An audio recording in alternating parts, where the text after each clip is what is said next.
Cinnabar reads, friend of mine.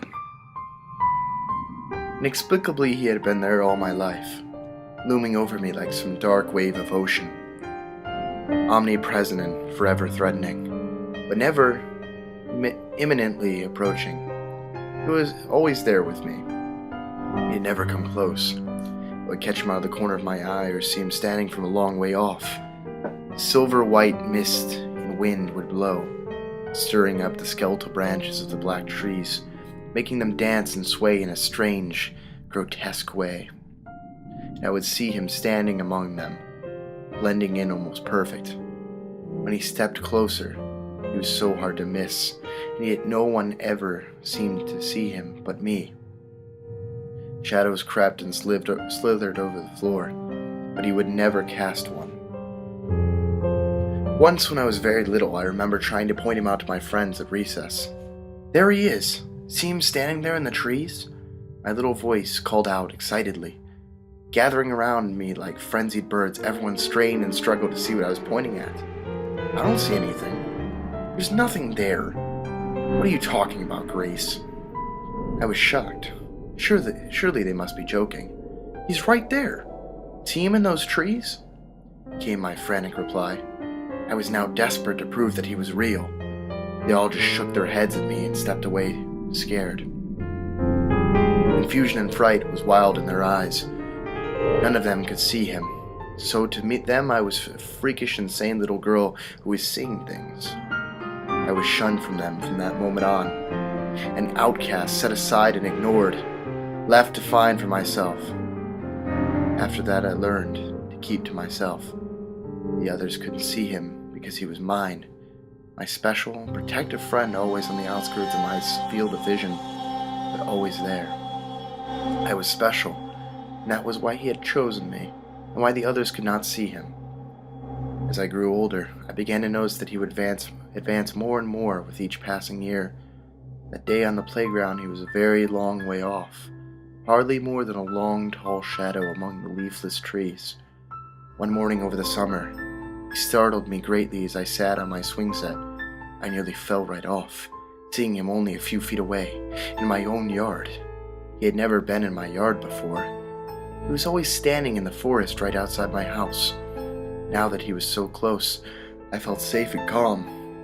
At the start of my new school year, he was so close to my house that while I was in my room, he would be standing right next to me by the swing set. At Christmas time, I could look out my window and see him standing right at the back door.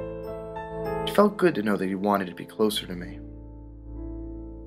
Next summer, he would follow me around like a little dog, staying close to my side.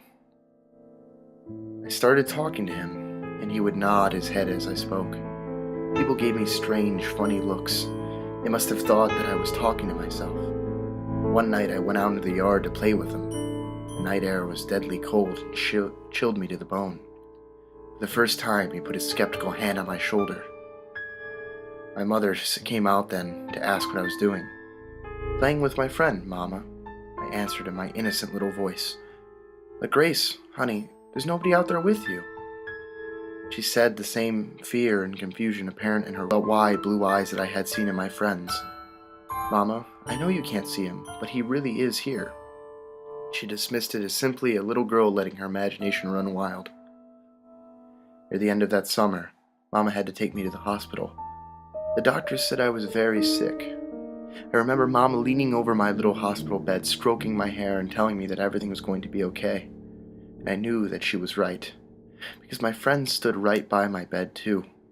And when Mama had gone, he stroked my hair just like she had. Morning came.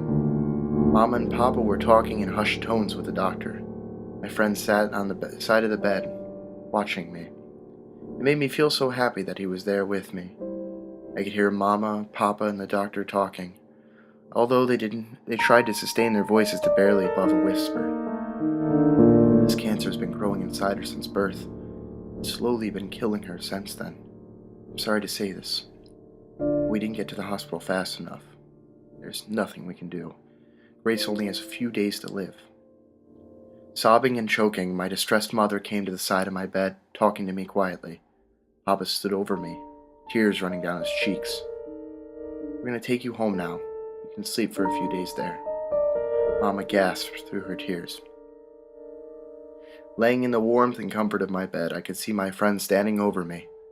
He stayed faithfully and loyally by my side all through the night, and all the next day. When the next night crept over everything like a slinking black cat, he got closer and closer. Mama and Papa couldn't stop crying, holding my hands and telling me how much they loved me. I really didn't see why they were so upset. My friend reached down and took my little hands in his bone-thin one.